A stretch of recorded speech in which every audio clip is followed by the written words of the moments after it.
Let's face it, liberals are offended by everything. Right on. And they have zero sense of humor. Right on. Huh? Right on. It's the party game that pokes fun at political correctness and liberalism run amok. But making fun of them is hilarious for the rest of us. So play right on and mock the progressive left and their fake news media counterparts in a variety of categories, such as race hustle, the wussification of America, earth snobs, Islam abomination, Hollywood hypocrites, and campus coddling.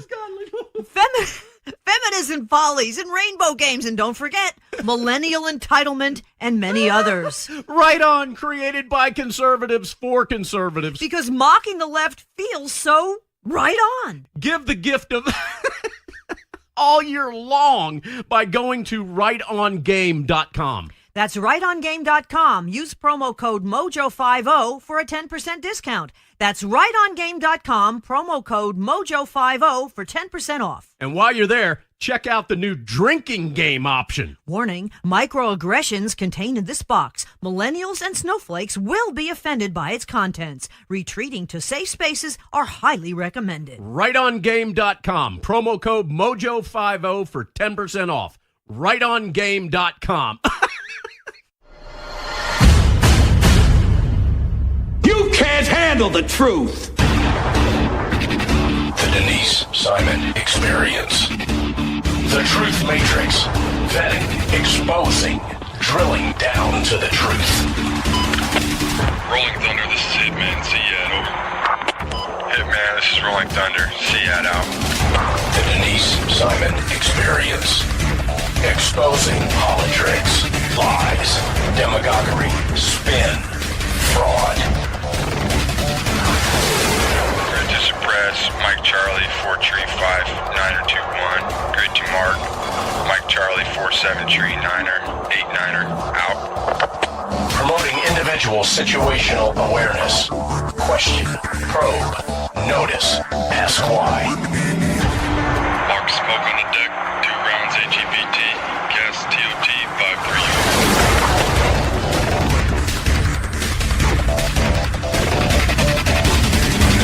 And now, the Denise Simon Experience.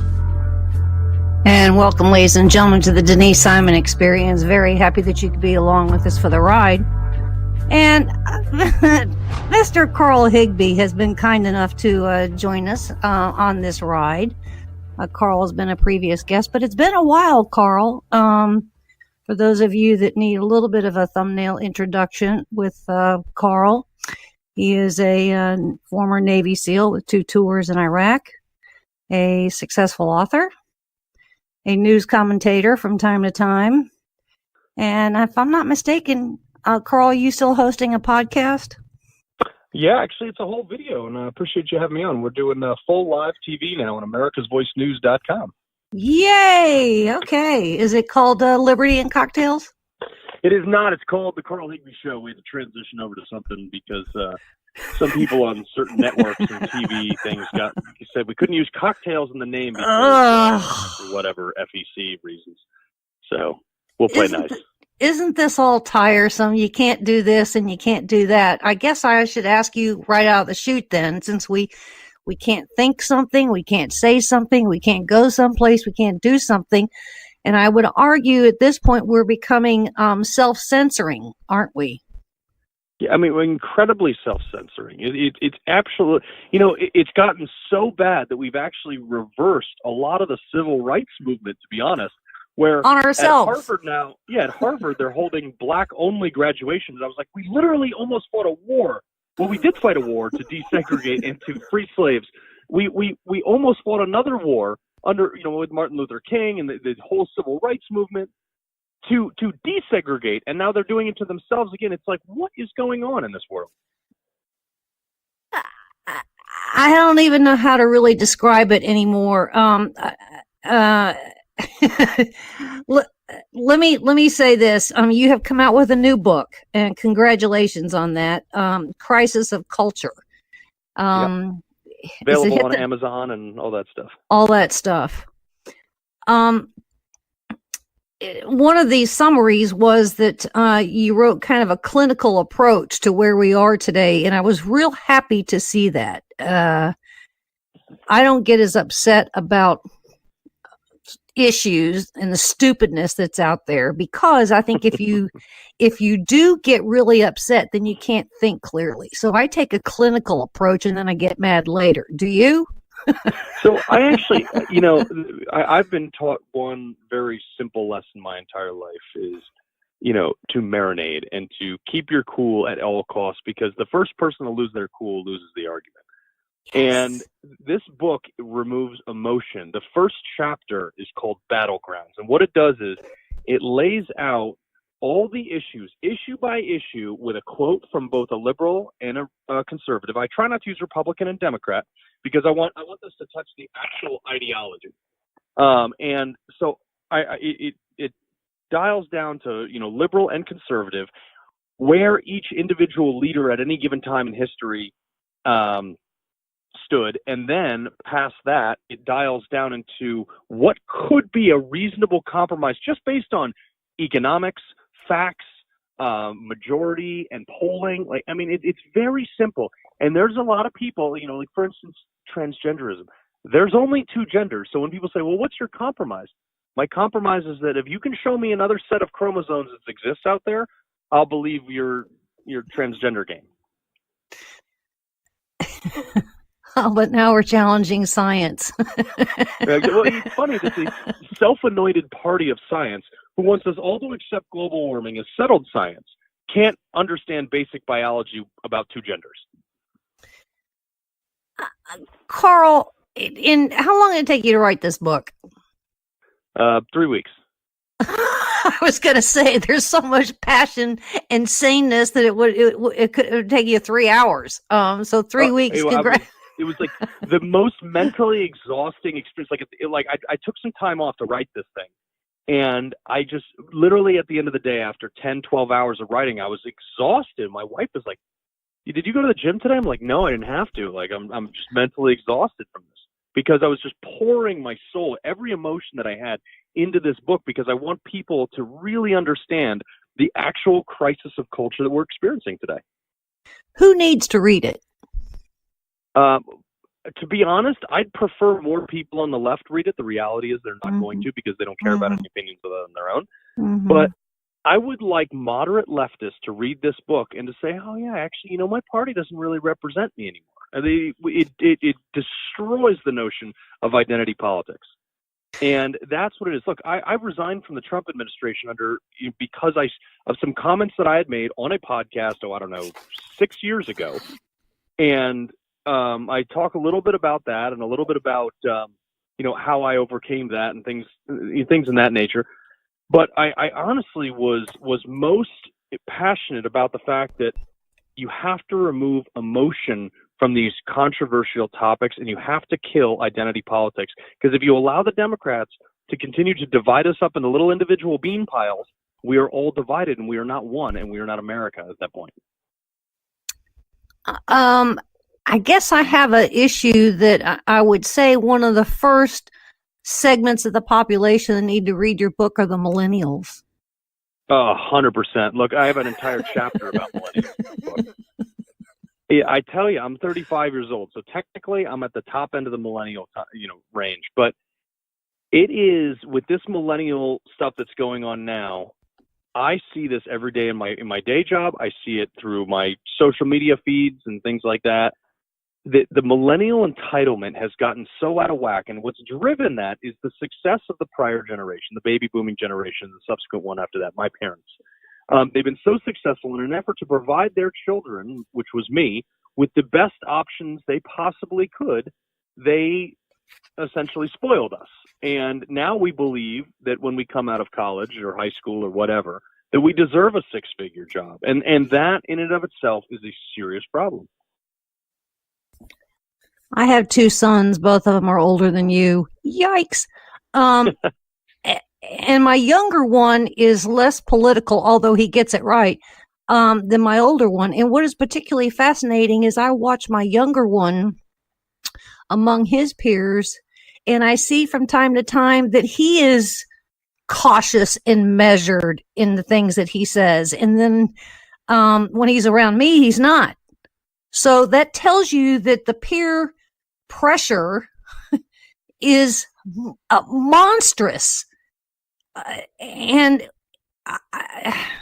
it's just not going to it's just not going to speak well for the future. If when these kids get into middle age, which would be the shank of where we are in economic and employment production and so forth in this country, we're in trouble, Carl, right? We are very much in trouble. And the problem is we've been raised in with this Common Core math, with everybody deserves a trophy. And we also have this thing that, like, well, you know, if 3 + 3 equals 7 to you and you can tell me why you believe that, well, then it's right. But the fact is, if you work for NASA and 3 + 3 equals 7, you're going to miss the planet that you're aiming for. So the reality of the lessons are just nonsensical.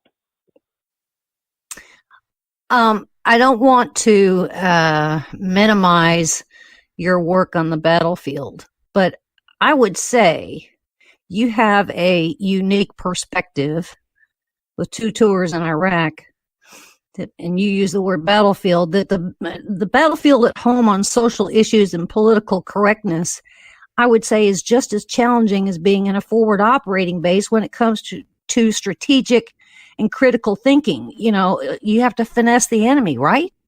Correct. You're absolutely right.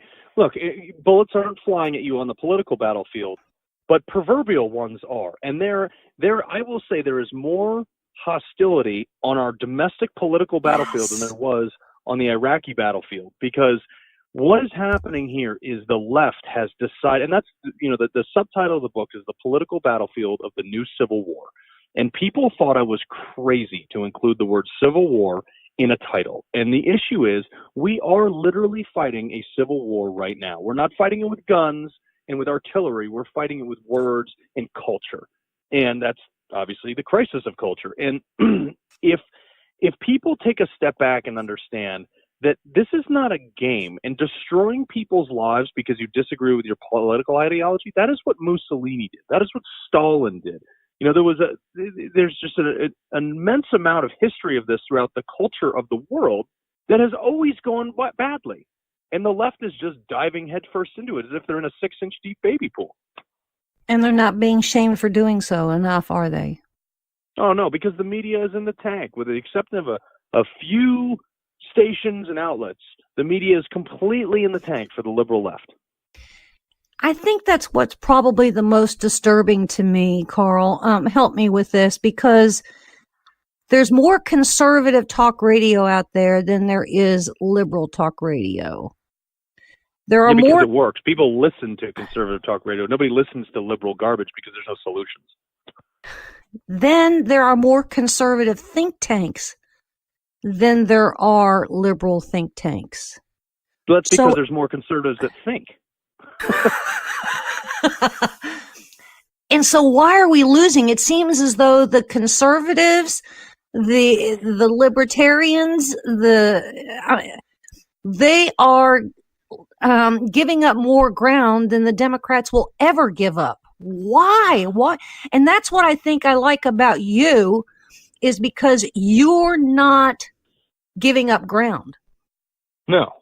And here's the issue: is I'm far from perfect. Anybody will tell you that. But you'll be hard pressed to find a better soul than me out there. Like, I'm the guy in a rainstorm who's going to stop to pull over and help you change your tire. However, I'm not a guy who's going to cower. Look, I just wrote an op-ed in where I was attacked viciously by the third selectman of my town for an event that I'm holding Wednesday night, January 30th, at the Greenwich Town Hall at 6:30.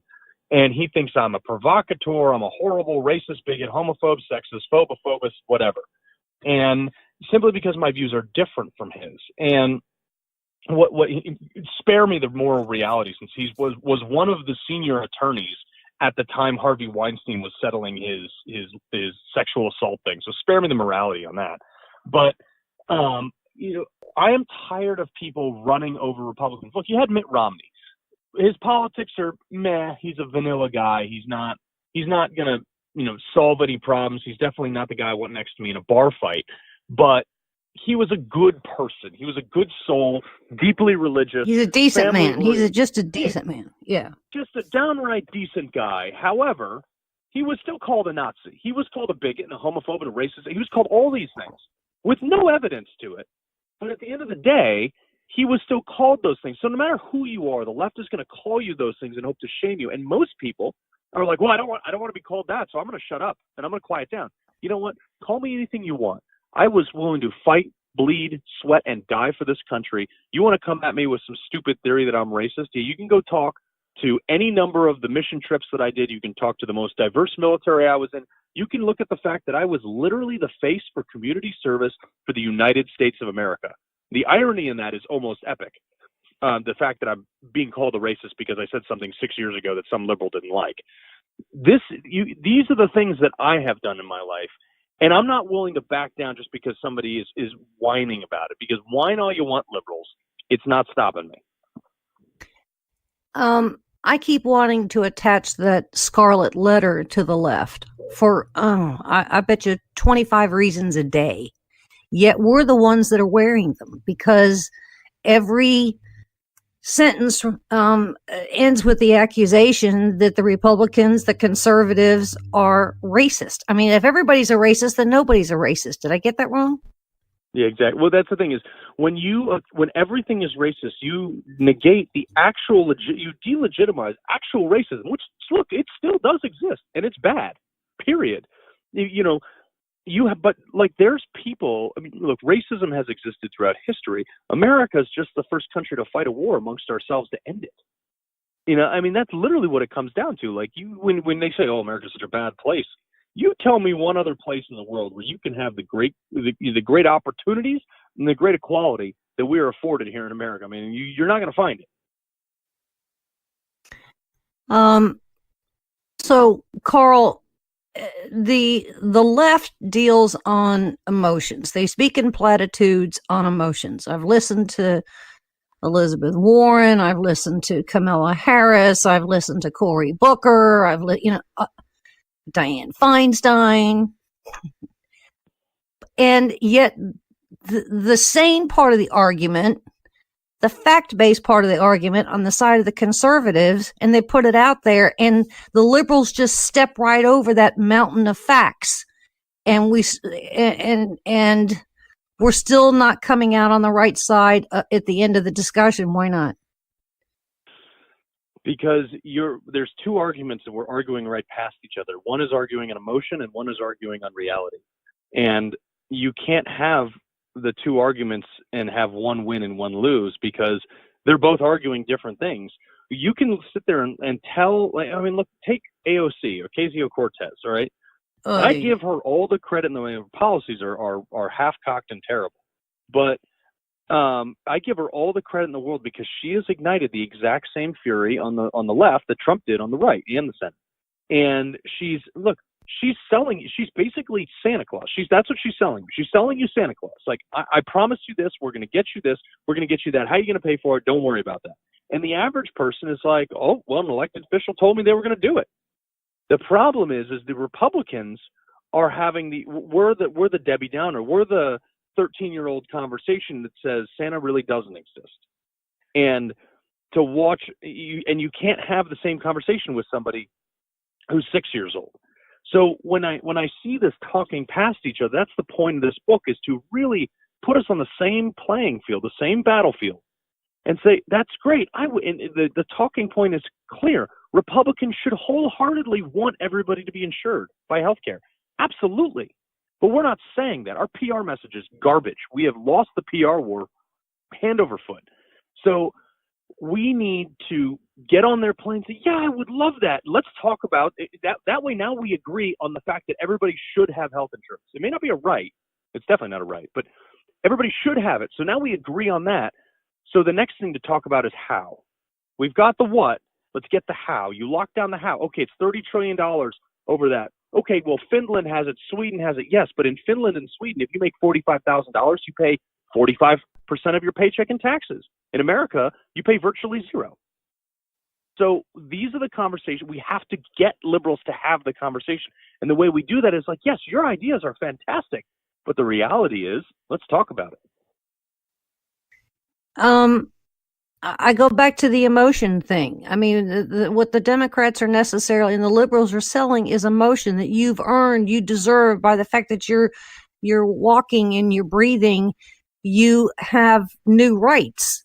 And I would say that the Republicans haven't challenged what those rights are. I mean, we have very defined rights. Carl, help. Yeah. I mean, that is the thing. So the logic that healthcare is a right, let me break this down and say, yes, if you think healthcare is a right, you must apply this logic equally. Okay? Voting is a right. The right to keep and bear arms is a right. Mm-hmm. Free speech is a right. Which one of those costs the taxpayer money? Obviously, voting is a state-sponsored resource. Okay? It takes, you got to man the polls, you got to have closed schools and things like that. But it doesn't cost anything. So the equivalent to saying that healthcare is a right would be the equivalent to say the government must purchase a firearm for every single person in America. That's the same I knew argument. you were going to go there. Yeah. But the problem is the equivalency in the left's mind is, well, why do you need a gun? It's like, why do you need a fire extinguisher? In case there's a fire, do you expect a fire? An umbrella. You got one anyway. You can't have an umbrella. You got to have a permit to get an umbrella. Exactly. And go take a class. Right. I mean, go get a license. I would look more than anything. I'd love to have everybody insured by healthcare and everybody to be healthy and happy and all that stuff. But it's not the economics of it are not a reality. Did you have copious set of notes in order to write your book in 3 weeks? No, actually, it was the way I've written all my books has been literally a free flowing form of consciousness onto a piece of paper, and then I organize it later. Because I'm the worst ADD person you'll ever meet. So I'll write 10 lines from this chapter and 10 pages from that chapter, and then somehow figure out how to line them up later. And it all came together very, very quickly. And as I talked about each individual topic, I was able to just constantly, everything that concerns me is in this book, but it's not just my concerns. It's what we can do to solve it. That's the most important part. Well, you certainly have to identify the problem, and that's good that you admit that you have one. But the solution therein after is the crux of the matter. So having solutions, I think, is necessarily huge. I suspect because your book is so new, you're going to end up with a lot of interesting reviews and critiques at the back end of the introduction of the book. But ladies and gentlemen, we're coming into a break. We're speaking with Carl Higbie, former Navy SEAL, news commentator, and on the other side, we're going to get into a little bit more of where Carl needs to take us. And so make sure that you stay with us.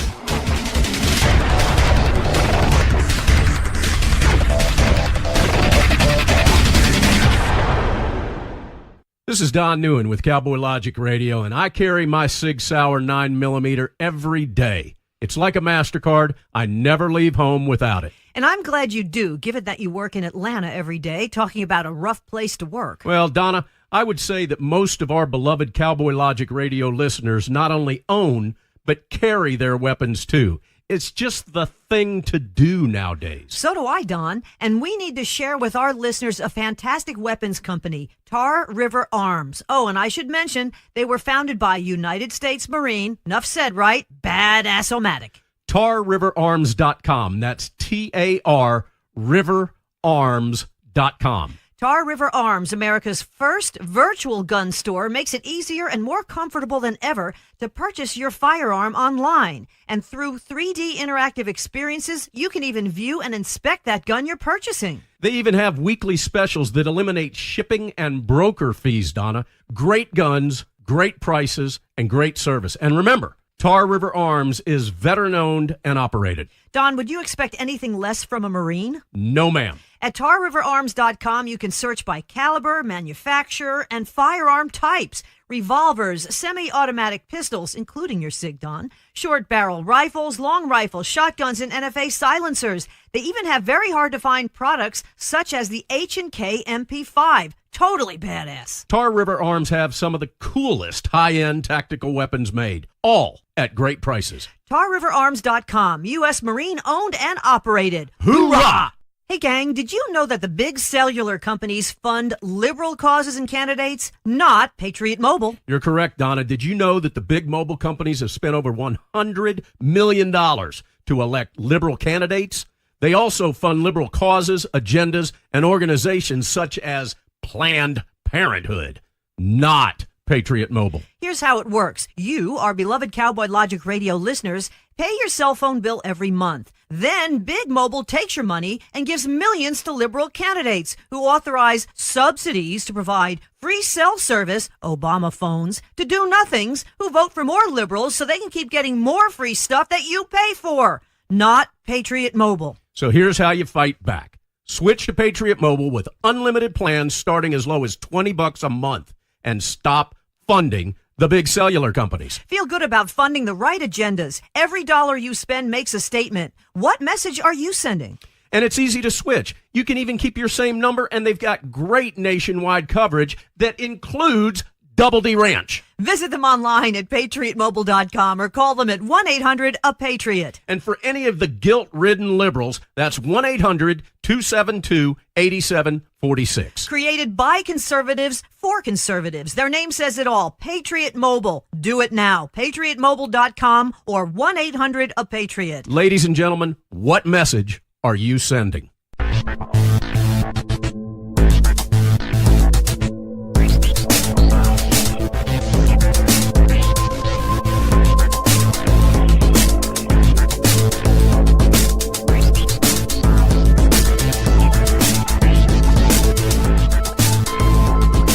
Thanks for hanging with us here, ladies and gentlemen, on the Denise Simon Experience. We're having a fascinating conversation with Carl Higbie, a former Navy SEAL with 2 tours in Iraq, by the way. Thank you for that. An author, successful author, who has come out with a brand new book, Crisis of Culture. And Carl, I would say that based on there has to be a major passion for you that you had to write this book. I appreciate the passion, but you took that passion and you kind of boiled the whole thing down to make it much more clinical, much more balanced. Is that right? I did, and this is, like I said earlier, this book is about removing emotion from key issues and arguing based on not even arguing, debating the merits of it. And, Ed Rollins, who was Ronald Reagan's campaign manager for his 49 state win, he wrote the foreword.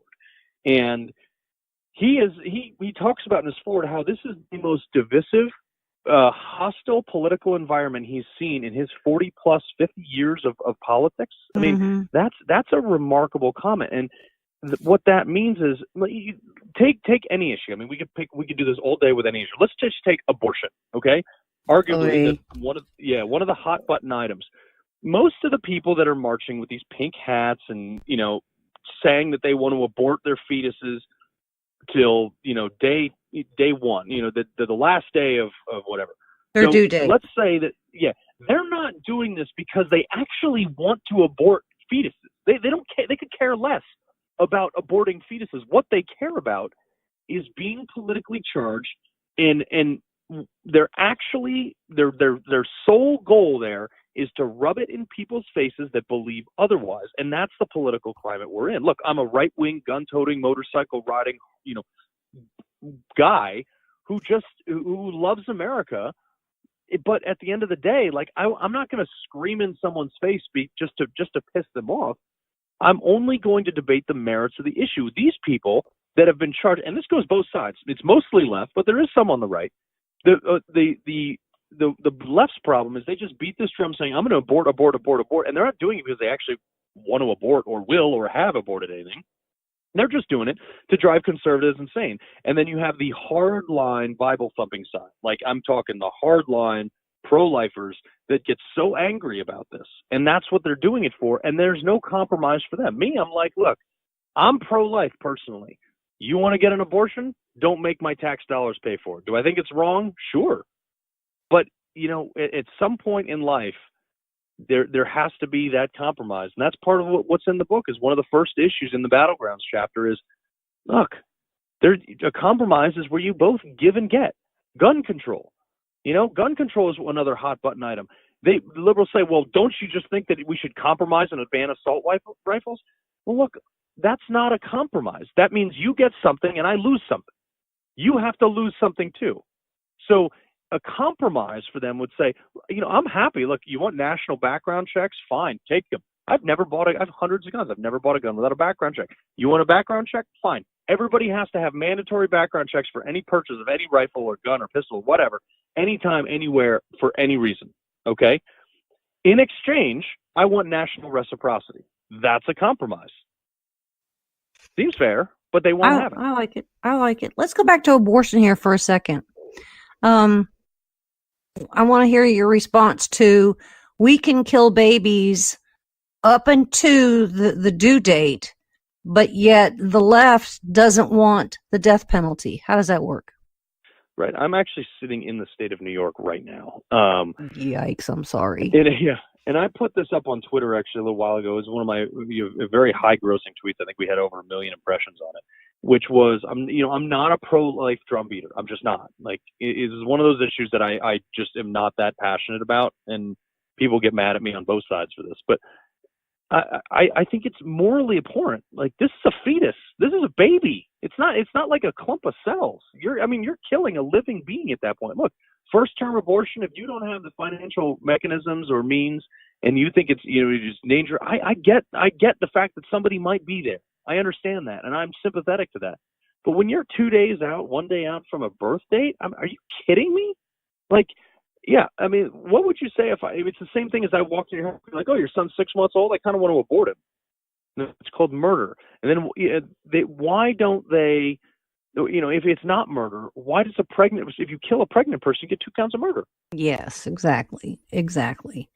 Well, I think when it comes to abortion, and the left calls it women's health care, I would say that the health care has failed because they got pregnant in the first place with a pregnancy they didn't want. Yeah, that's just personal responsibility. Yes, thank you. All right, Let me try this one on you. The left doesn't want any border walls of any kind. And I'm constantly reminded they don't want walls. Walls are immoral, but we've got walls around our diplomatic posts and our embassies. And then on top of that, they're guarded with a whole pile of Marines. Are those immoral? Yeah. I don't know. Try the Vatican. Is that immoral? I mean, this is such a nonsensical debate, because almost all of these Democrats that have been in the House for more than a decade, House or Senate, they have voted for a border wall, period. That's why there's a border wall there now, because it was funded and built, mostly by the people who are saying that it's immoral on the left. So when Chuck Schumer stands up there and says, we're not doing this, it's stupid, and look, the government takes your money, they light it on fire, and they flush the ashes down the toilet. That's what they do. $5.7 billion for a border wall is about the best spent money we can possibly do. And I would say to any detractor out there who says walls are bad, well, fine, take the front door off your house. Like, why do you lock your car? Why do you lock your house? Like, it's the same thing. Our country is our house. And it's not that I'm anti-immigrant. We're a nation of immigrants. You want to immigrate here legally? Fine. I wrote a citizenship recommendation for my Iraqi interpreter who wrote a book called Codename Johnny Walker. I wrote his citizenship recommendation. Johnny. Yeah. So I wrote his citizenship recommendation letter to come here to America. And so, like, I'm as pro-immigrant as you can possibly get. But to say that I'm anti-immigrant is just dumb. It's unfounded. And it's a talking point that you can't back up. So when these people do that, it's one of those things like, come here legally through a big, beautiful door in the wall, but build the wall. And if you don't like it, take the front door off your house and prove it. Let me take this one a step further, because we are seeing the caravans, and the left is saying, yeah, they are applying for asylum. And so we're essentially removing the line of demarcation between the United States and Mexico. Which means you're removing the line of sovereignty. Right. On the flip side of that, Carl, the left is the one that's putting up the borders and removing individual sovereignty on social issues on the conservatives. Do you see what I'm saying? Yeah, I mean, they're parallel topics. I totally get what you're saying. But, for instance, like, the liberals are also the ones basically putting up borders around states. I mean, you think gun rights is an issue? Like, there is a bill right now that has cleared the House, that has gone to the Senate, that has not been voted on yet, that provides national reciprocity. Democrats are hook, line, and sinker against it. That is a border. You are putting a border on someone's rights at the state line. Correct. What is the problem with putting a wall that is already mostly built? Like, all you got to do is build like a couple hundred more miles of it in certain areas, and the wall's not the final solution. It's part of the solution. You know, people always say, well, it's not going to do much. It's only going to stop 30% of the drugs. Well, that's 30% more drugs than we were stopping before. That sounds great. You tell that to 30% of the parents who lost their kids from drugs that came across the border. You tell it to 30% of the people that were killed by illegal immigrants. Like, that is a big deal. I would say what makes illegal immigration as a maddening topic for conservatives is because it is legalized cheating. Yeah, I mean, it is. Is that right? Yeah, yeah. You have all these people who came here legally, and none of them, you know, they're all pissed off because, look, I have some neighbors that came here legally. They went through a massive process that cost them a ton of money, and they're like, and they're Hispanic. They're like, well, why the hell would I support somebody who supports illegal immigration when I had to do it legally? Well, and when the illegals come in, what are we giving them? We're giving, yeah, you can get a driver's license. Yeah, and if you end up on jury duty, you know, you've got a non-citizen that has become your,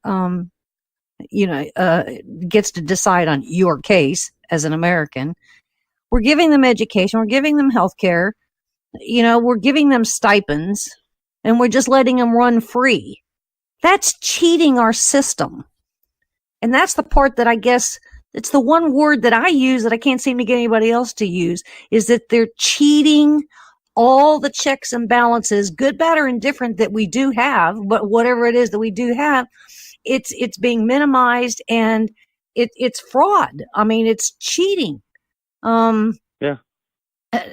And we can't even logistically, mathematically put a dollar value to this cheating, can we? I mean, because the from sanctuary cities to visa overstays to cooperating with, I mean, if we didn't have this problem, we wouldn't need to hire 25,000 more Border Patrol, right? Right. I mean, that's the issue is you have to do this. This is not something, this is like mandated. That's what the federal government does. They protect American citizens, period. Outside of wanting to regulate me for everything else that they shouldn't be doing anyway. This is one of their like core jobs. So, what was the hardest chapter for you to write in Crisis of Culture? Probably the preamble, where I talk about my own, like, look, I went through, when I resigned from the Trump administration, I was on the front page of every newspaper across the country and many across the world as this horrible person that I'm honestly not. And it was a tough thing to see, but my wife saw it, my kids, my family, and so I write about that in my first chapter, which is like, yeah, like, I always say this when I give speeches. I'm like, who here has ever said something in their life that they regret? Yeah, hashtag me too. But nobody's perfect, and the people that are on the peak of the moral mountain, or claim to be, are the very ones that probably have the most skeletons in the closet. It just hasn't come out yet. It's like, so I plan on making a run for something sometime in my life, and my campaign slogan's literally going to be like, I'm not perfect, but I'm here for you. You did take some big hits. I did see that, but you came to a moment of honesty. But I guess the question here is, Carl, have you been self-censoring since then? No. Okay. I want to make sure I hear that. Yeah, no. And look, some of the things I've said, actually my views have changed. Like, look, the whole thing, I left the mill. Like, first off, I was 11 years old. I was raped. That was a defining moment in my life about how I felt about the homosexual community. I have since those comments 6 years ago, learned that does not really, like, I actually have some gay friends, one of which was straight, came out of the closet. And it's one of those things like, do I hope my kid's gay? No. But if he wants to be gay, like, I'm not going to disown him for it. Like, kind of live and let live sort of thing on that. As far as, Islam, look, I was in some of the most intense combat this world has ever seen on the premise of radical Islam.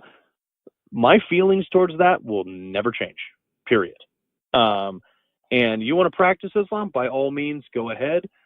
But don't lecture me on why it's okay for people to blow things up in the name of religion. It's just it doesn't make any sense to me. And look, there was just, the problem is a lot of people take a lot of these comments, they blow them out of proportion. Mm-hmm. And most of them haven't even listened to either side of, 15 seconds on either side of the soundbite that's CNN headline. That's the issue.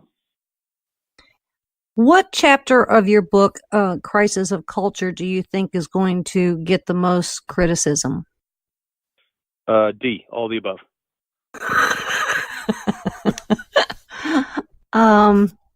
It had to be somewhat rewarding to write it, though, right?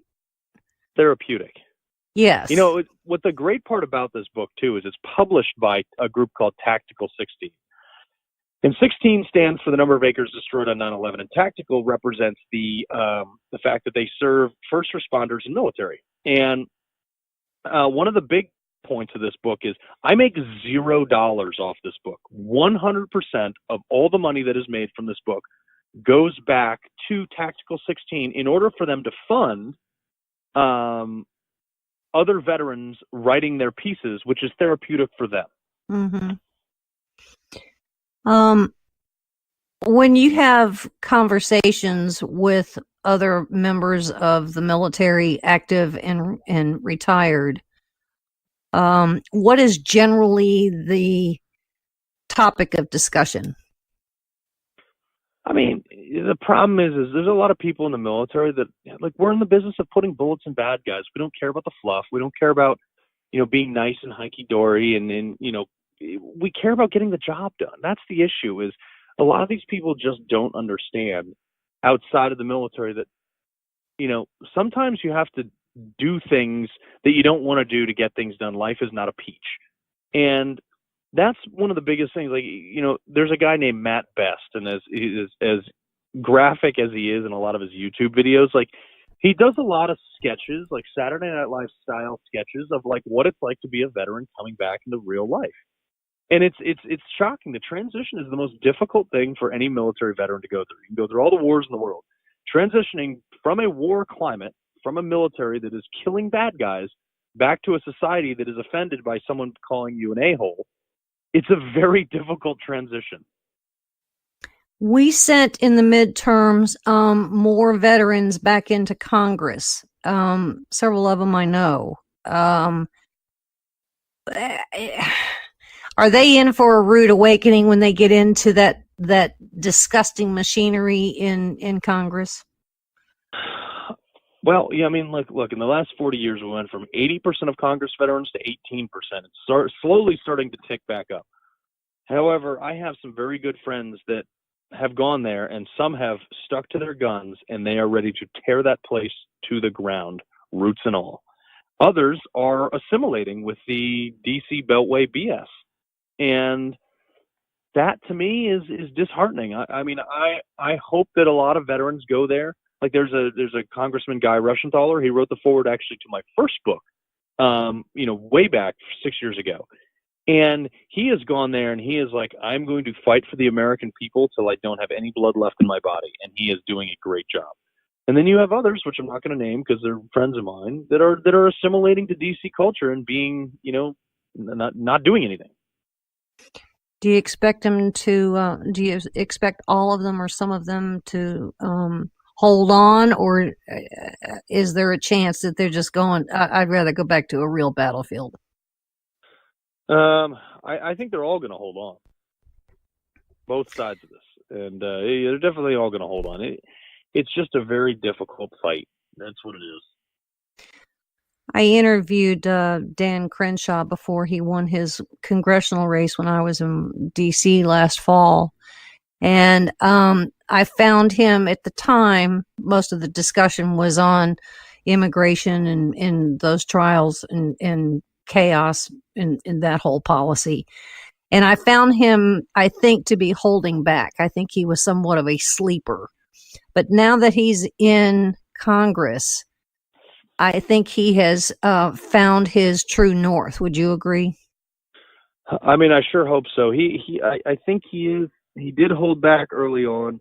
He's held back now, based on the fact that he is still trying to get his feet in the water. And I think Dan is a beacon of veteran values there. I think what he did with Saturday Night Live was just totally epic. Amazing. But I think before he raises hell and takes on the gates of fire, I think he's trying to figure out the game first, which is very smart. It's a great battle plan. If there is a congressional panel in the Department of Homeland Security Committee, and you were one of the witnesses, and you had to make an opening statement to the members of that committee, what do you want to impart in your opening statement? I ask a lot of my guests that are smarter than me that very question. You're giving me a lot of credit. Let's see. So if I was the Armed Forces Committee? Okay, you can do that one. Okay, Armed Forces Committee. What was the one that you had mentioned? DHS, Homeland Security. Oh, Homeland Security, build the damn wall. I'd literally say that and walk out of the room. But if I was Armed Forces Committee, I would tell these people, stop dinking around in other people's problems and stop trying to affect regime change. If we get involved in a war, it's to kill bad guys, period. Don't court-martial people. Don't hang them out to dry. Don't dilly-dally with nation building. We go in there, you kill bad guys, and then you leave. And if we have to stay there to maintain stability, great. But we got to maintain their stability, not what we desire. Like when we did in Iraq. Look, I think we went in there for the right reasons. But you can't go into a place like Iraq and say, oh, hey, I know you've been practicing your dictatorships for thousands of years, but check out this Western Jeffersonian democracy that's come along in the last 200 years. You should try that. It'll be great. They'll be like, no, screw you. We got to learn what we're doing before we get into these fights. I'm a little concerned about this relationship that we seem to, in this quasi-truce we're coming to with the Taliban. It's making me have agita. Well, the Taliban was originally armed by us to throw the Russians out of Afghanistan. Correct. Yes, the Northern Alliance. Yeah. It was a proxy war. So look, I mean, here's the thing. I've never been to Afghanistan. I've been to Iraq a bunch of times. But the issue with Afghanistan is that whole region is so remote in many places that they don't even know what America is. They haven't discovered that because they live in remote regions. It doesn't apply to them. So they honestly, we need to understand that the Taliban is not our friends. They may have a common enemy at the time, just like we did in the Cold War, where we armed them and gave them literal anti-aircraft missiles that are now being used on our ships, or anti-aircraft munitions. And they're being used on our airships. And it's like, were we going to arm them again? And then when we eliminate their enemy, they're going to turn around and come right back at us. It's not. This has been proven that this is a bad idea. I don't know who keeps thinking that's going to change. It's not. When do you start your book tour, Mr. Carl? We started. I mean, we've had a soft start as of Monday, and we're just going to continue to ramp up. Unfortunately, this weekend I'm out of pocket because I got to go hog hunting down in Texas with a buddy of mine. Oh, you gotta. Yeah, I gotta. It's not like this is this is a civic duty I do to rid the world of pigs that are destroying levees in Texas. Well, hat tip for that. I've done a lot of hunting, but I haven't done wild hogs or boars. So I clearly understand that you got to go do that one. Yeah, that's very important. Well, we wish you a lot of good luck with the book, and I would say that if as long as you take the emotion out of the debate and you can just kind of get the left to come back to some real facts and begin to own the facts, then we might get someplace. But you said something quite interesting, is that we're talking past each other. I don't know how to get beyond that one. Did you put a solution in there in the book about how we, quit bypassing each other? I did. You're going to have to read it, but it's in there for sure. I'm waiting for it to be sent to me with the signature, like with your signature in the front page. Fantastic. Well, it takes a special person to be able to write a book that only Not took really. 3 Most people didn't know I could read. that you could do in 3 weeks' time. That means that there was a lot of fire in the belly. And I would say the Republicans and the conservatives do have fire in the belly. It's just that yours was put to paper. Most everybody else that I see, certainly in Washington, D.C., just sort of, I don't know, is locked in an office someplace trying to do some negotiations of which they're not necessarily going to win anyway. And I would argue that, the biggest debate we're having right now is immigration. In 10 years, we're going to be having the same discussion. Did I get that part right? Yeah. It's a circle. So, yeah, pray for them. Yeah, indeed so. Well, we certainly appreciate your time, your stick-to-itiveness, your honesty, and your candor, your service to the country. And I think since you're no longer on a battlefield, you're doing a very big service, probably a bigger service now than you necessarily did in Iraq. Would that be close? Comparable. I just continue to try to be the best I can be for the United States of America. Well, there's a certain kind of culture, a mental culture, that very few people have, and fortunately you do. So, ladies and gentlemen, a big, huge round of applause to Carl Higbie, former Navy SEAL with 2 tours in Iraq, obviously a successful author, and his own show. So congratulations. We're very gratified you could spend some time with us on the Denise Simon Experience. I'm going to call on you again soon because I want to hear about all the travels as a result of the introduction of the book. So thank you, Mr. Carl, and ladies and gentlemen, there's more coming your way, so stay with us.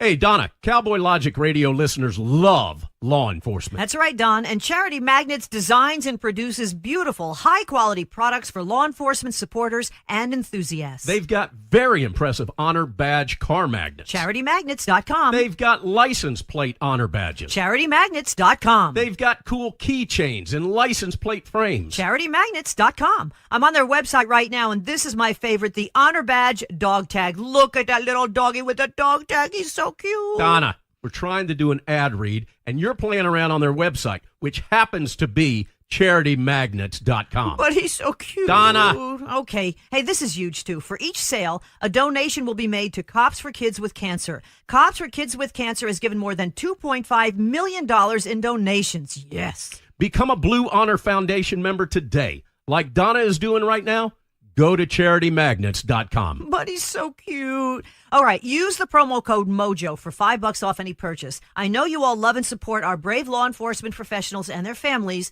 Show your support today by going to CharityMagnets.com and check out that little puppy. He's so cute. Hey, Don, can we go to the pound, get another rescue dog, please? Pretty No, please? Donna, no. 5 rescue dogs are enough, but I'm going to CharityMagnets.com, and I'm making some purchases right now. Become a Blue Honor Foundation member today. Enter MOJO at checkout and get $5 off. CharityMagnets.com. Let's face it, liberals are offended by everything, Right on. and they have zero sense of humor. Right on. Huh? Right on. It's the party game that pokes fun at political correctness and liberalism run amok. But making fun of them is hilarious for the rest of us. So play right on and mock the progressive left and their fake news media counterparts in a variety of categories, such as race hustle, the wussification of America, earth snobs, Islam abomination, Hollywood hypocrites, and campus coddling. Feminism follies and rainbow games, and don't forget millennial entitlement and many others. Right On, created by conservatives for conservatives. Because mocking the left feels so right on. Give the gift of all year long by going to rightongame.com. That's rightongame.com. Use promo code MOJO50 for a 10% discount. That's rightongame.com, promo code MOJO50 for 10% off. And while you're there, check out the new drinking game option. Warning, microaggressions contained in this box. Millennials and snowflakes will be offended by its contents. Retreating to safe spaces are highly recommended. Rightongame.com, promo code MOJO50 for 10% off. Rightongame.com. You can't handle the truth. The Denise Simon Experience. The Truth Matrix. Vetting, exposing, drilling down to the truth. Rolling Thunder, this is Hitman. Seat over. Hitman, this is Rolling Thunder. Seat out. The Denise Simon Experience. Exposing politics, lies, demagoguery, spin, fraud. Grid to suppress. Mike Charlie, 4 tree 5, 9er 2-1. Grid to mark. Mike Charlie, 4-7 tree 9er, 8-9er. Out. Promoting individual situational awareness. Question, probe, notice, ask why. Mark smoke on the deck. 2 rounds HEPT. Gas TOT 5-3.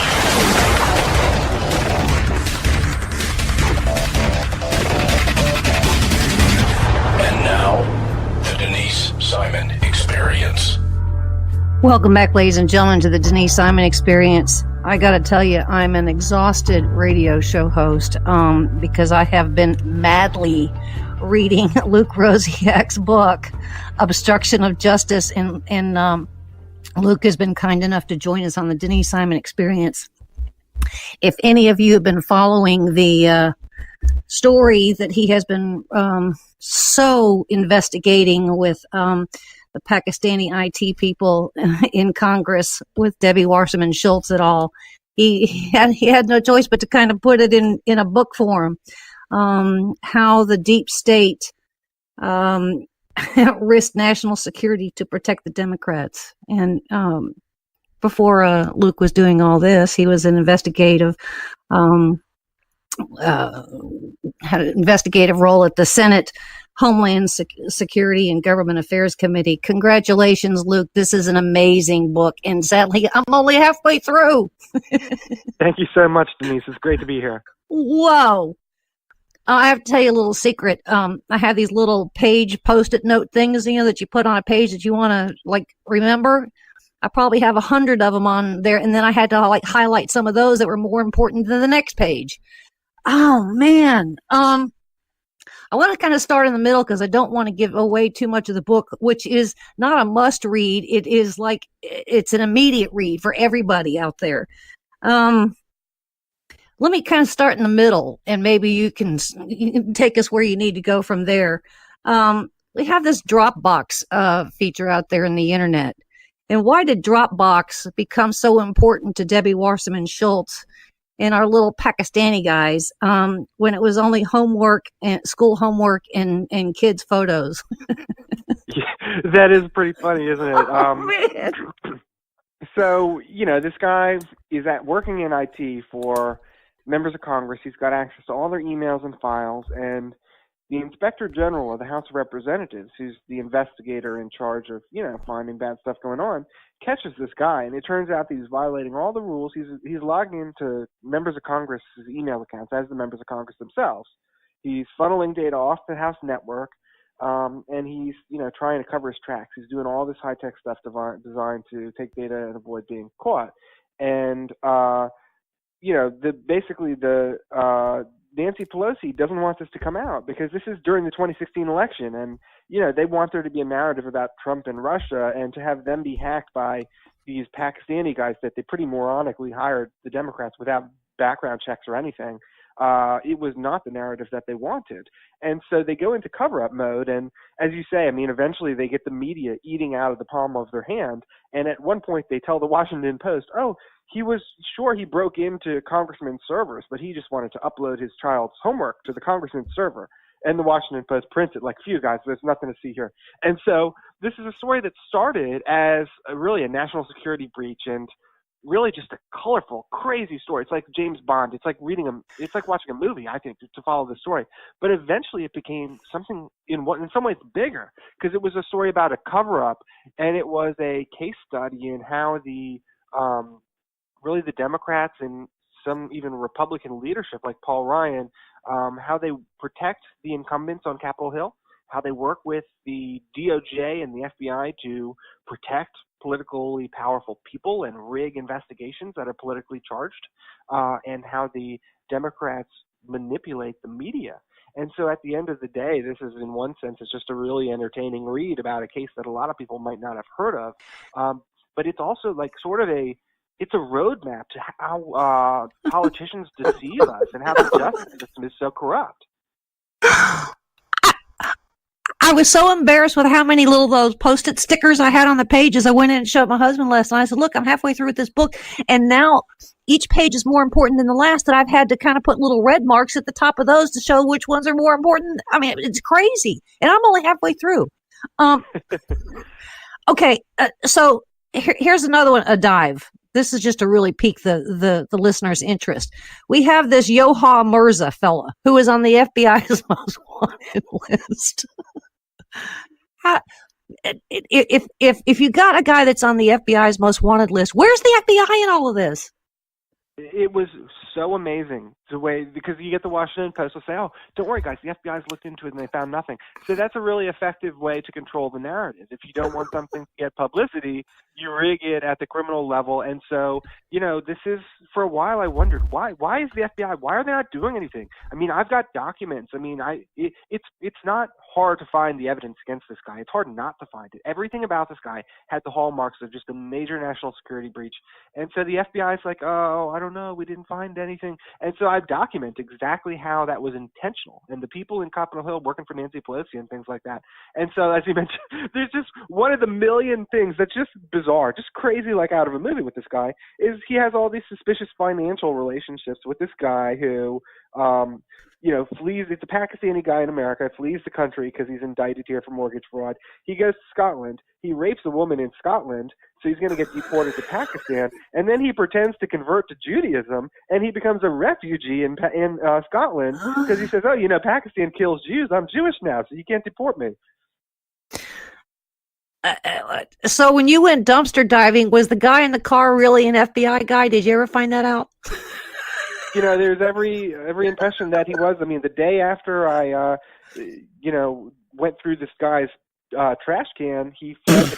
I wrote the story about what I found, and he fled the country the next day, and the FBI arrested him at the airport. So, the FBI was monitoring his house, and at one point, the FBI followed his wife to the airport. They stopped her at the gate. They found that she had $12,000 in cash in a briefcase.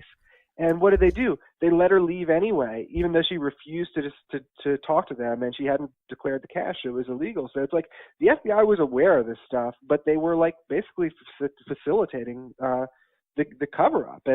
But it is, I'm glad you brought up that example. I like the example of the dumpster diving, because this is like real good old-fashioned reporting, right? I mean, this is a case where we could no longer rely on the FBI. I mean, Did you get a new car seat? And don't tell my wife about the all the disgusting trash juice that I got on. I hope she didn't read that page in the book. Oh my God! This is real reporting, right? I mean, you've got Fusion GPS, the Oppo research firm funded by Hillary Clinton. They're like telling the Washington Post and the New York Times what to write. But if you want to know the truth these days, I mean, that's what I'm finding is you can't trust the FBI. And so I went down and I did it myself, and I found, in my mind, this is the real foreign meddling, the foreign hacking, the collusion. I mean, this is a major. Newt Gingrich calls this the biggest scandal in congressional history. Yes. And I'm like, one of the only people, even though there's evidence, and people on Capitol Hill know exactly, and this is how they gaslight you. They pretend like, oh, what's that? It's kind of an obscure story. And for the readers out there, viewers, like, yeah, you rarely hear about this in the media, but people on Capitol Hill know it occurred, and they're intentionally misrepresenting it, like, oh, we don't know what that is. They all know, and they decided to cover this up because it's such a big deal. And so where is the House Oversight and Government Reform Committee? Or where was it? Well, so Congress is so inbred, right, that really Washington, D.C., everyone knows each other. They want to work with each other in the future. And so one of the guys that really failed to, because here's the thing, Republicans were in charge of Congress when this occurred, right? Yes. So the Democrats are the ones who hired these guys, and one of them, the Pakistani guy and his whole family, one of them's like working at McDonald's, one of them's like 20 years old, and they give them all their servers. They just give them full access to the servers. It's worse than what Hillary Clinton did with her putting a server in the bathroom. But the Republicans were in charge, and there was all kinds of fraud surrounding what these guys were doing, all kinds of rules broken. And so the Democrats are like, hey, you guys were in charge. You guys are the morons who failed to catch this and enforce the rules earlier. And so one of the Republicans that really screwed up here, to your point about, well, why didn't, for example, the Oversight Committee get involved? Well, this is a guy who used to work directly for Trey Gowdy, and he's kind of the Republican that screwed up by being kind of having his head in the sand. And so it just goes to show, in Washington, people have personal relationships. They don't want to, be in uncomfortable positions, and so they kind of protect each other. And in this case, Trey Gowdy didn't want to do anything because this was his guy that kind of screwed up. I'm glad you really mentioned that part, because that was, again, I'm only halfway through, and the relationships, even if you don't have a relationship, it's just kind of the nomenclature. You got to protect somebody. You got to protect your own, or even if they're not your own, you got to deal with them at some point in some other committee. So there's all these protections that were going on. In the middle of all this, we had the Me Too stuff that was happening, and we find out about this slush fund over at Treasury that, these people in Congress were paying off the girls to shut them up. And I mean, I'm thinking of all these parallel things. We got Trump in there. The Democrats are doubling down on Trump. Then you got the whole Hillary thing. Then you got the FBI firing Comey. I mean, the firing of Comey and the Peter Strzok. I mean, oh my God, Luke. Okay. So, here's another one. This is for the sake of the readers. This is another tease. We have these no-show employees that are on the payroll. And then there's these kickbacks, which you write that it's a common practice. What, Luke? Yeah, so and that's where it starts to get complicated. I mean, the Democrats hired this guy, this Pakistani guy, like 10 years ago, and they put 7 of his family members on the payroll, and they were paying them all $165,000 each. That's a huge deal. That's the same amount that congressmen make. So it's like the Democrats knew of these guys. They knew that something was up, and they were protecting them for many years. And computers were disappearing. And they were actually cooking the books. And so what they were doing is they were going in and they were changing the amount that things cost in financial records. So everything would show up as like it was petty cash instead of being tracked. And so these computers were disappearing. And this guy's relatives told me that he was sending them to government officials in Pakistan. And so the question is, like, the Democrats were signing off on these people's paychecks for a long time.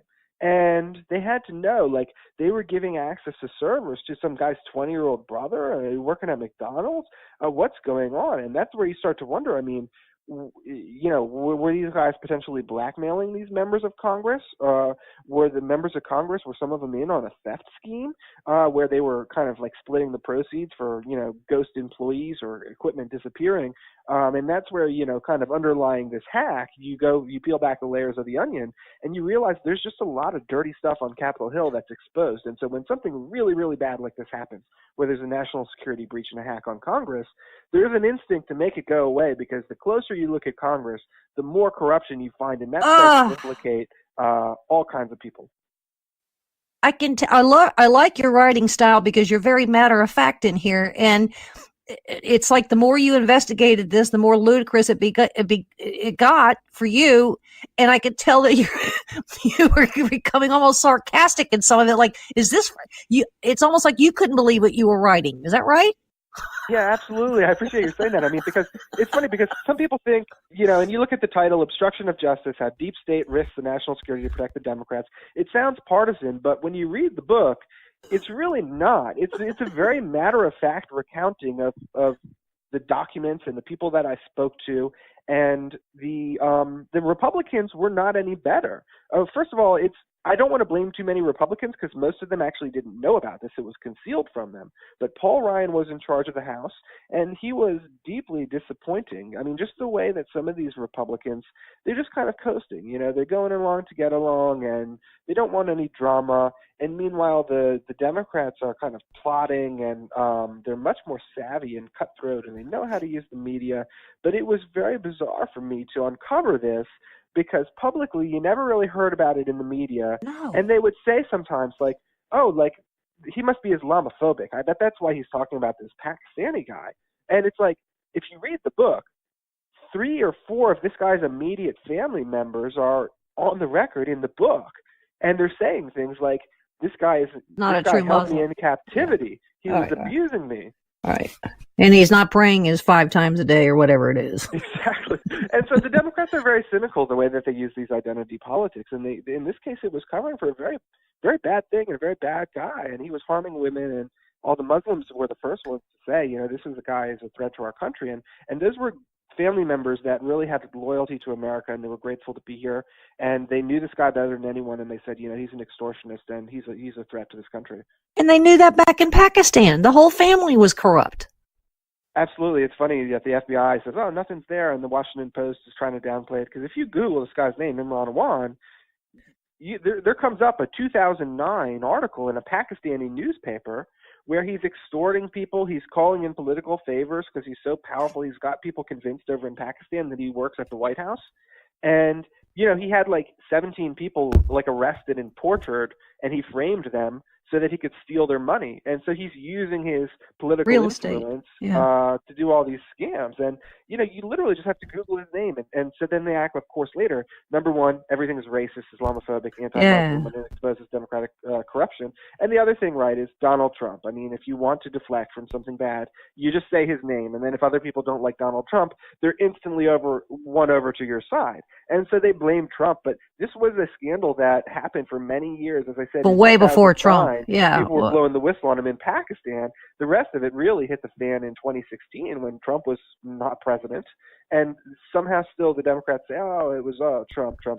And so that's one of the things that's really caused so much dysfunction in Washington these days is, if you want to get away with something and you're doing something bad, you just deflect and you latch onto that Trump derangement syndrome. And it's the way that bad people get away with bad things. Give us a little thumbnail sketch of little Inspector General Teresa. So this is, and it's funny because people are always talking about if Donald Trump were to fire Robert Mueller, that would be obstruction of justice and things like that. And so, Speaker Pelosi, way back 10 years ago when she was in charge, she hired the Inspector General of the House of Representatives to be in charge of finding cybersecurity issues and wrongdoing and all kinds of fraud. And you're like the cop of the House. And so this is a woman who wound up discovering this hack and bringing it to the attention of Paul Ryan and Nancy Pelosi. And at that point, Nancy Pelosi turns against her own investigator and falsely accuses her of made-up ethics charges and drives her out of Congress. And so that's, it's a retaliation against investigators. And then later on in the book, we see retaliation against witnesses. And so it's like when you're exposing the truth, the hammer is brought down upon you, and they will frame you, they will lie about you, they will drive you out of your job. Some of these witnesses were beaten. This guy's wife called the cops on him, and she was shot at. The retaliation that people were subjected to by bringing attention to the truth, it really just shows you, I mean, the powerful nature of these forces that are controlling, the media and the DOJ for political narratives. And it's just like Fusion GPS, paying people off, get in the dossier. They're running it into the FBI in like 15 different angles. Like there's massive effort. Basically, when you're an American and you're reading the news and you hear about something all the time and you think that's a big deal, and then there's other things you don't really hear about. Yes. It's all there's such an amount of manipulation, it turns out, and politicians who are powerful are pulling the strings. I call them puppeteers, and they're manipulating the DOJ and the media, and in turn how the American people perceive and everything. So this book, number one, it tells you this wild story that's just a blast to read. I think it's just entertaining because it's so wild. It Number is. two, it really makes you think about the tactics that people use, because they do it all the time. And it's going to be next year. It's going to be a whole different story, but it's going to be the same type of people manipulating us in the same ways. And so I think this book, by taking you really behind the scenes of Washington, it lets you know those behaviors to look out for, and you can figure out how they trick us, because they're doing it all the time, Denise. All the time. And I've always said, when you watch a college football game or an NFL game, I'd always like to have a coach sitting next to me, so they can tell me what they're looking at as opposed to what I'm looking at. It's almost be fun sitting next to you watching the 6 o'clock news to see what it is that you're saying. Well, how about this? And I bet you could interject all kinds of things when all these news snippets come out. It'd be fun sitting next to you.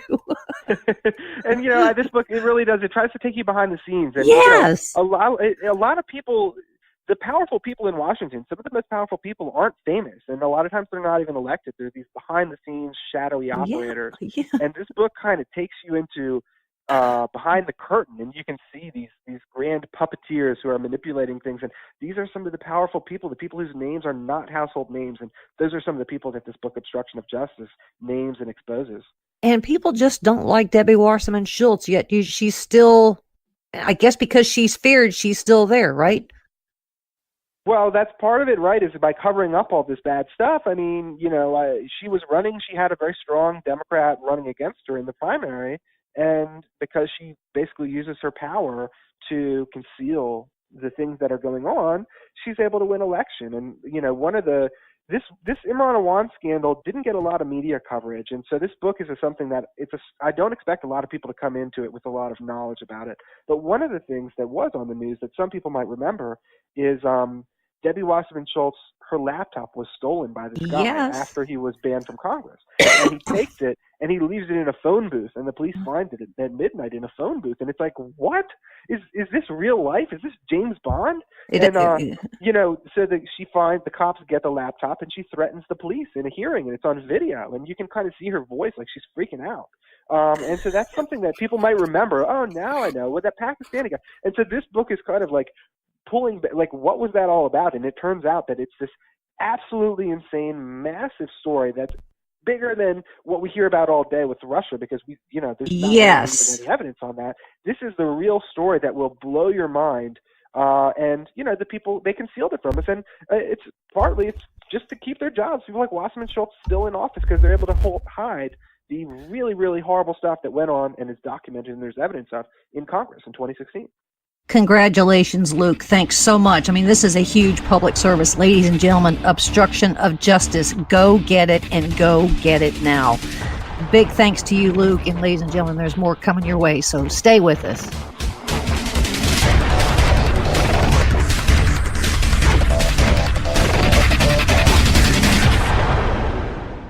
This is Don Newen with Cowboy Logic Radio, and I carry my Sig Sauer 9mm every day. It's like a MasterCard. I never leave home without it. And I'm glad you do, given that you work in Atlanta every day, talking about a rough place to work. Well, Donna, I would say that most of our beloved Cowboy Logic Radio listeners not only own, but carry their weapons too. It's just the thing to do nowadays. So do I, Don. And we need to share with our listeners a fantastic weapons company, Tar River Arms. Oh, and I should mention, they were founded by United States Marine, enough said, right? Badass-o-matic. TarRiverArms.com. That's TAR Riverarms.com. Tar River Arms, America's first virtual gun store, makes it easier and more comfortable than ever to purchase your firearm online. And through 3D interactive experiences, you can even view and inspect that gun you're purchasing. They even have weekly specials that eliminate shipping and broker fees, Donna. Great guns, great prices, and great service. And remember, Tar River Arms is veteran-owned and operated. Don, would you expect anything less from a Marine? No, ma'am. At TarRiverArms.com, you can search by caliber, manufacturer, and firearm types. revolvers, semi-automatic pistols, including your Sigdon, short-barrel rifles, long rifles, shotguns, and NFA silencers. They even have very hard-to-find products such as the H&K MP5. Totally badass. Tar River Arms have some of the coolest high-end tactical weapons made, all at great prices. TarRiverArms.com, U.S. Marine owned and operated. Hoorah! Hey gang, did you know that the big cellular companies fund liberal causes and candidates, not Patriot Mobile? You're correct, Donna. Did you know that the big mobile companies have spent over $100 million to elect liberal candidates? They also fund liberal causes, agendas, and organizations such as Planned Parenthood, not Patriot Mobile. Here's how it works. You, our beloved Cowboy Logic Radio listeners, pay your cell phone bill every month. Then Big Mobile takes your money and gives millions to liberal candidates who authorize subsidies to provide free cell service, Obama phones, to do-nothings who vote for more liberals so they can keep getting more free stuff that you pay for. Not Patriot Mobile. So here's how you fight back. Switch to Patriot Mobile with unlimited plans starting as low as $20 a month and stop funding the big cellular companies. Feel good about funding the right agendas. Every dollar you spend makes a statement. What message are you sending? And it's easy to switch. You can even keep your same number, and they've got great nationwide coverage that includes Double D Ranch. Visit them online at patriotmobile.com or call them at 1-800-A-PATRIOT. And for any of the guilt-ridden liberals, that's 1-800-272-8746. Created by conservatives for conservatives. Their name says it all. Patriot Mobile. Do it now. patriotmobile.com or 1-800-A-PATRIOT. Ladies and gentlemen, what message are you sending?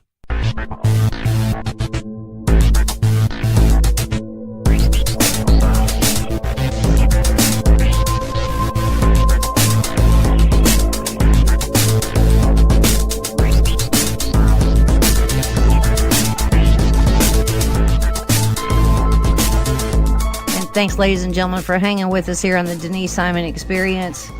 If you don't think other countries are watching what is going on in the United States, you're wrong. If you don't think the United States is watching what goes on in other countries, you're wrong. And so what do when I think we have to go offshore a little bit? I just trot on over there to Britain and to the UK, and I start poking around to see what's going on over there. And then I tap my buddy David Clews on the shoulder.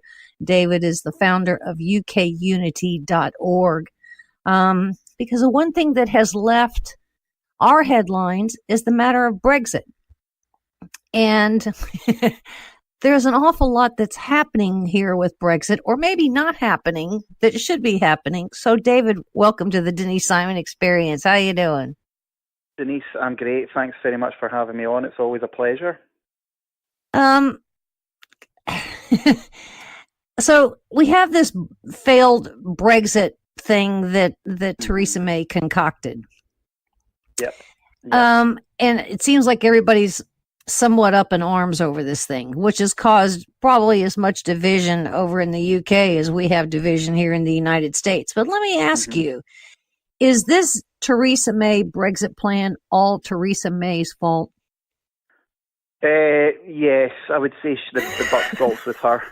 Sorry, she is the Prime Minister at the end of the day. You know, she's not solely responsible for it, but the buck stops with her. You know, she's the Prime Minister, so it's an absolute mess. What's going on, and do you want me to give you a wee update of how things stand just now? Yeah, we need one. We're watching what's going on over there, because what goes on over there necessarily is kind of sort of happening over here. Well, the way we are, Theresa May got a deal from the European Union, and this deal that she got was absolutely horrendous. It would have basically been like sort of staying in the European Union without having any of the voting rights or being able to change it. And she thought that it's like a soft leave, you know, like it would be like you divorcing your husband and he just moves to the room next door, you know, and you still share the same house. Oh. So that's what it would be like, and you know, you still do everything together. And so this deal was hated by everyone, and Parliament voted against the deal. But what Theresa May has now said is she's going to go back and try and renegotiate this deal, which is just, in my opinion, a complete waste of time. And what's looking more and more likely is that the UK is supposed to be leaving the European Union on the 29th of March. My opinion is that won't happen. Really? That was actually going to be where I was going to ask you next. If by March 29th the Brexit plan is not accepted, then does Brexit happen without any kind of roadmap at all? Well, what my organisation and other Leave organisations are pushing is just leave without a deal. That way we just walk away, part company, and say bye-bye. However, Parliament, the government, the Remainers, the establishment have said that they're not going to allow that to happen. So I think we'll be getting what will happen is that what's called Article 50, which is our treaty to leave, will be extended, and it'll just keep being a mess for the next few months to come. Well, and so what you're saying is that on March 29th, Brexit will happen with or without a deal. That's the way it's supposed to be. But Parliament's going to step in and they're going to go, no, we're going to reverse, we're going to suspend Brexit. Correct. That's what I predict will happen, and that's what people like Nigel Farage, sort of senior leavers, are all predicting will happen. You guys may have a revolt on March the 30th. We don't do revolts, unfortunately. That's the problem. But I think people are reaching breaking point. I detect that people are very unhappy, and something will happen. And people. This is maybe what it will take for people to start getting out in the streets and making their voices heard. What are the major sticking points that the reason Brexit was Theresa May's Brexit model was so bad? The main point is a supposed backstop between Northern Ireland and the Republic of Ireland, because Northern Ireland is British, the Republic of Ireland would be part of the European Union. Therefore, there would have had to have been a border erected on it, and the backstop was put in place. So if a trade deal didn't happen, that we would revert to previous EU rules. So it's to try and stop a border existing in Northern Ireland. And then there's other aspects of the deal as well, that the European Court of Justice would still have a say. That's where I was heading. That's where I really wanted to go. Yeah, we would pay the EU $39 billion as well as a divorce settlement. Yeah, I mean, it's fast. But what you have to remember is these people that are negotiating this deal don't believe in leaving the European Union. Well, it would be like having Nancy Pelosi, standing as a Republican and asking her to do Republican things. It just wouldn't happen. The matter of the European Union, and you need to kind of correct me if I'm wrong here, is it because you have a collective of countries, it's kind of like it's everybody's fault because it's nobody's fault. And because if you got a failure over here, everybody owns it. And so really everybody is layered to there's no blame, there's no corruption. And then you go to a court system, and the courts in a court system, you can't have on an individual basis. You have to trot on over there to essentially a global court kind of deal, right? Correct. I mean, when everybody signed up to the European EEC, it was known at the time, it was a free trade body. It was to try and promote less barriers to trade and travel, which is fair enough. Not what it has become now. And the European Court of Justice has supremacy over national law in every nation state. Therefore, we are not a sovereign nation state anymore. None of them are, right? No, none of them are. And the European Commission, who does the work of the European Union, guys like Jean-Claude Juncker, Guy Verhofstadt, and Michel Barnier, who's the chief negotiator, None of these people are elected. They are bureaucrats that hold huge positions of power.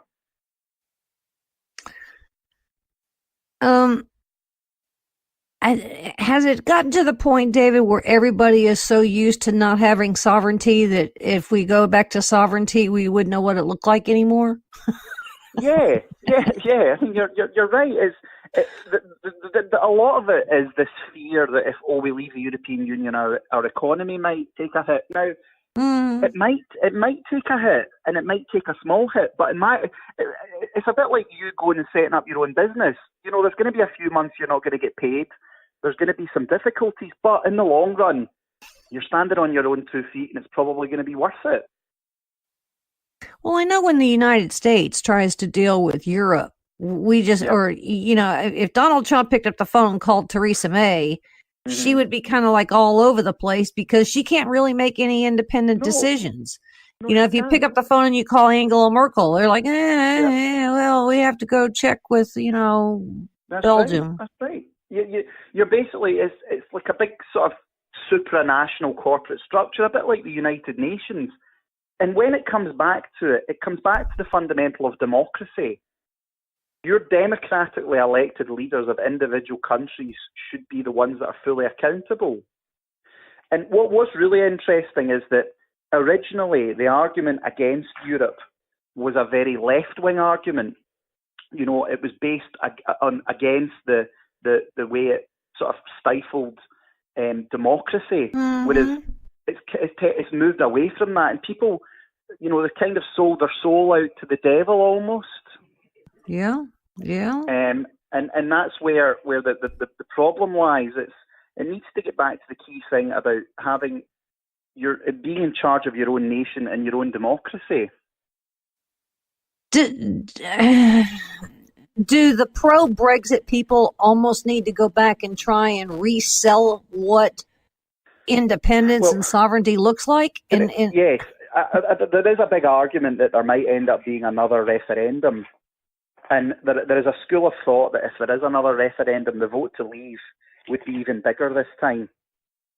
Really? And yeah, I think it would be. And I think we would vote to leave on a full, clean Brexit. I think what's happened over the last 2 or 3 years is people have seen how corrupt the European Union is and how it just disregards individual nations' sovereignty.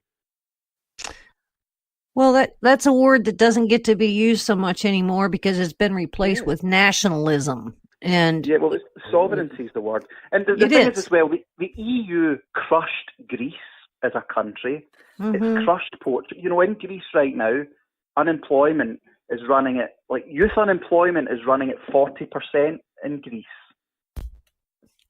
2 or 3 years ago, we had those major riots going on in Greece, didn't we? Where they, they were limiting how. It out. Yeah. The best thing Greece could have done was left the euro. I mean, without being bad about countries like Greece and Portugal, they are economic basket cases. It doesn't. It only suits Germany to have them involved. These countries go bust, they boom.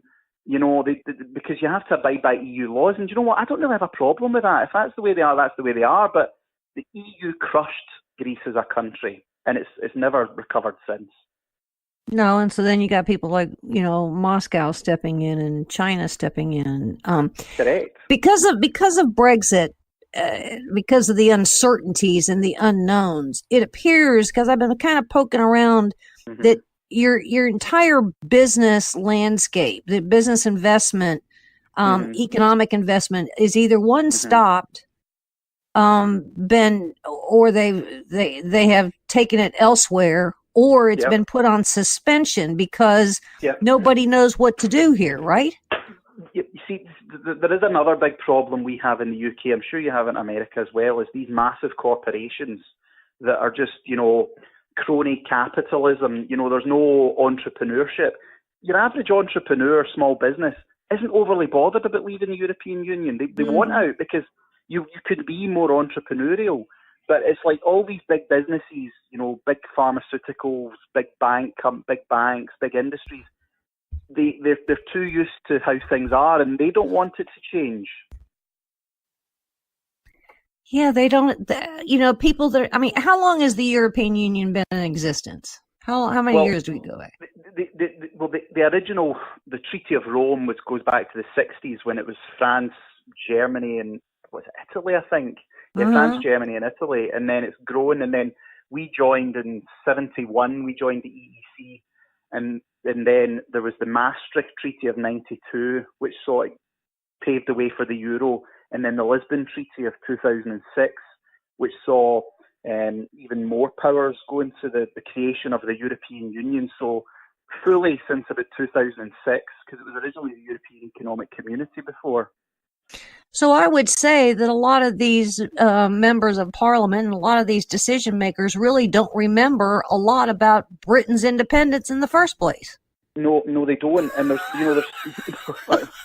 you're right. And there's studies, they show that, workers' wages, just average middle class, working class people, wages have dropped, their standard of living's dropped. And the question is, well, what's the EU provided? Because we survived beforehand. Well, thrived, I would argue, beforehand. Well, yeah, we did. And as I said, people joined the EEC because they thought it would be better for trade. They didn't join this massive, unelected, unaccountable superstate that it's become. Well, superstate's a good word. I mean, and I can understand the trade thing, but then it kind of it manifested itself over time, didn't it? Every 2 or 3 years or 5 years, something else happened where power just kept being, yes. Yeah, it did. The power kept being centralized, and it just, as my wee boy coming home with my mum. my mum helps out my wee boy when he's here, and then power's just been centralized, and it's. Britain's always been a more outward-looking nation, and people want to move on and do something. We want to control our borders. We want to, get new trading partners and go on a different route from the rest of Europe. So we need to get on with it. Well, when it comes to trade, even I think the United States has kind of held itself in suspension on where we go with Europe too. We're just kind of going, well, we don't know what the currency is going to be. We don't know what the timing is going to be. We don't know what the laws are going to be. We don't know what tax incentives there may be, what kind of privacy laws, what kind of trade. I mean, there's, yes. So I'm sitting here thinking, David, the lessons that you guys have learned since this Brexit vote happened. What was it, 2 years ago now? Nearly 3, June nearly 2016. 3. Boy, I remember watching it on BBC. You guys have learned an awful lot of lessons since that time, haven't you? I mean, I would say everybody in Europe, not just, in Britain and the UK, right? Well, I mean, we've been reporting a lot in my organisation. I mean, have you seen what's going on in France with the riots and the yellow vests?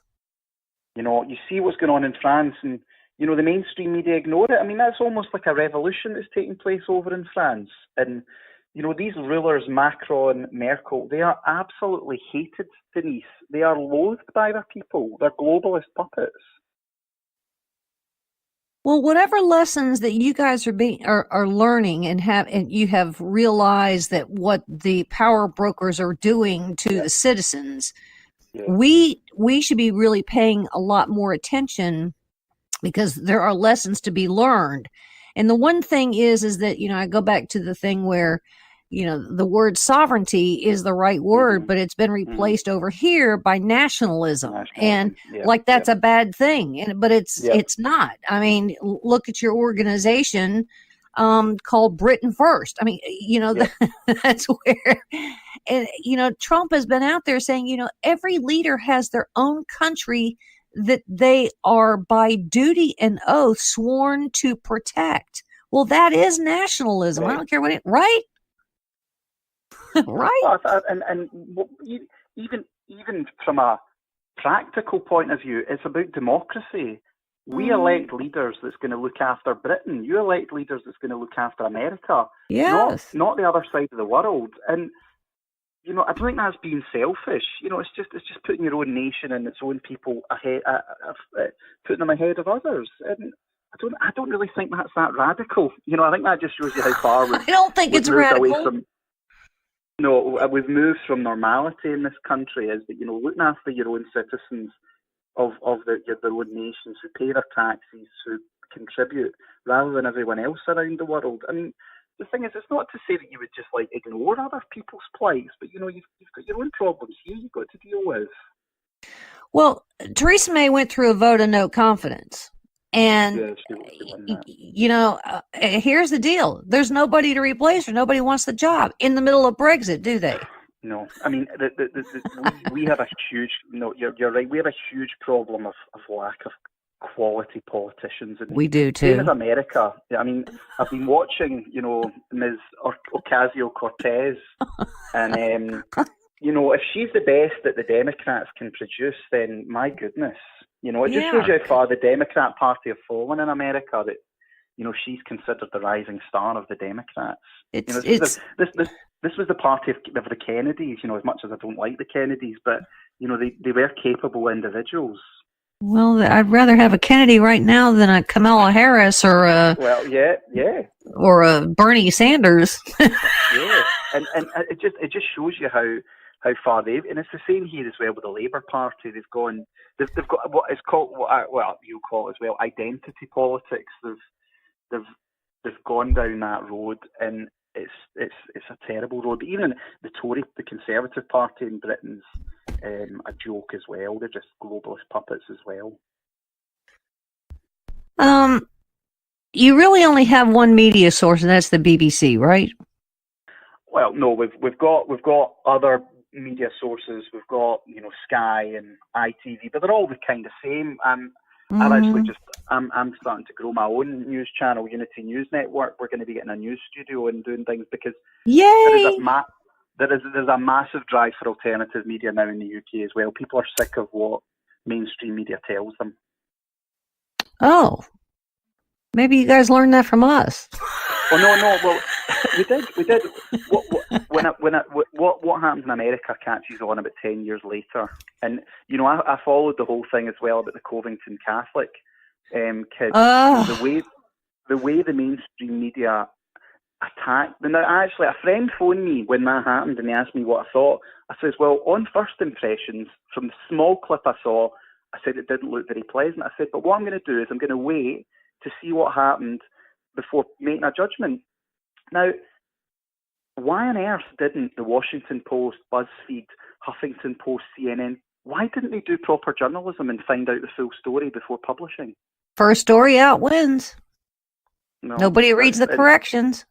No, that's true. But they're hard left-wing activists now in these media companies. See, if they just admitted that they were biased, fine. But it's the fact that they try and claim to be impartial when they're not. No, I don't know. We've got news sources over here that aren't even claiming that anymore. They're just like right in your face. I was reading something today that Trump wants Bibles back in all the public schools. That was like the headline. Then you get down into the story and it says, if there is a movement, then he would endorse it. He didn't issue an order to put Bibles back in schools. You know what I'm saying? So news moves so fast that all you read is the headline and someone's going to go, separation in church and state. Trump is going after, putting religion and Bibles back in school. Well, that's not what it was said at all. But if you just read the headline, you think you know the story. But it's the fact that, these mainstream media outlets are just activist outlets as well now. And it's everything that goes on in America is going on here. And it's important to remember that. But only Britain needs to leave the European Union. We need to regain control of immigration. We need to start putting, the needs of the British people ahead of others. And as I said, I don't think that's that radical or controversial, but people would say I was a far-right racist for saying stuff like that, and that's just but it's the same in America. If you have and these people are so unhinged and they're so out of touch. But the public, the everyday people see this. They're not stupid. So if you actually went through another referendum on Brexit and you say the vote would be much more pro-Brexit? Is that by a factor of 10%? Is that by a factor of 30%? What would it be? I think no. I think it would be like 56-44. Really? Yeah, it was 52-48. It might even be more, to be honest with you. Mm-hmm. And so you think that could actually happen at the beginning of April if Brexit fails on March 29th? No, I don't. I think another referendum is a long way away. I think there would probably be a general election beforehand. But you just don't know. Everything's so fluid just now. It's just a mess. If you're walking up and down the street in London or Belfast or something, what's the common person saying about politics there? Everyone's sick of it. They're all sick of it. Whether you're left wing, right wing, centrist, everyone's just like they hate politicians. They hate the media. There's just no trust. There's no liking of them anymore. Goodness. I mean, this is kind of a clone of what is happening over here. I mean, we don't like anybody.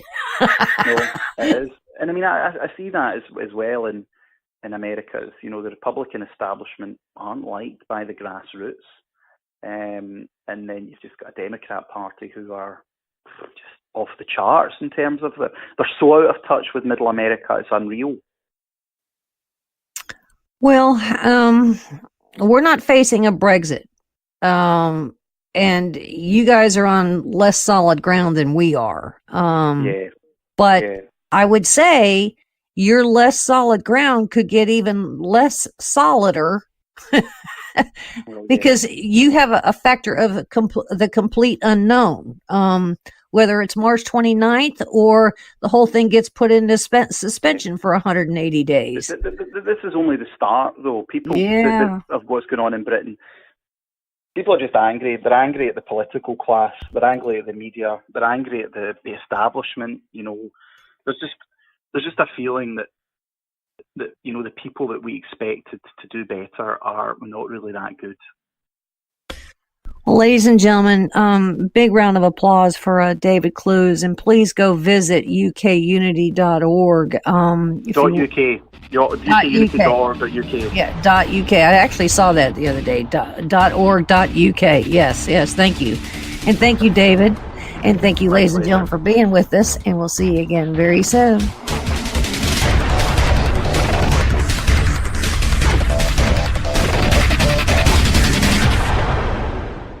Hey, Donna, Cowboy Logic Radio listeners love law enforcement. That's right, Don. And Charity Magnets designs and produces beautiful, high-quality products for law enforcement supporters and enthusiasts. They've got very impressive honor badge car magnets. CharityMagnets.com. They've got license plate honor badges. CharityMagnets.com. They've got cool keychains and license plate frames. CharityMagnets.com. I'm on their website right now, and this is my favorite, the Honor Badge dog tag. Look at that little doggy with the dog tag. He's so cute. Donna, we're trying to do an ad read, and you're playing around on their website, which happens to be CharityMagnets.com. But he's so cute. Donna. Okay. Hey, this is huge, too. For each sale, a donation will be made to Cops for Kids with Cancer. Cops for Kids with Cancer has given more than $2.5 million in donations. Yes. Become a Blue Honor Foundation member today. Like Donna is doing right now, go to CharityMagnets.com. But he's so cute. All right, use the promo code MOJO for $5 off any purchase. I know you all love and support our brave law enforcement professionals and their families. Show your support today by going to CharityMagnets.com and check out that little puppy. He's so cute. Hey, Don, can we go to the pound, get another rescue dog, please? Pretty No, please? Donna, no. 5 rescue dogs are enough, but I'm going to CharityMagnets.com, and I'm making some purchases right now. Become a Blue Honor Foundation member today. Enter MOJO at checkout and get $5 off. CharityMagnets.com.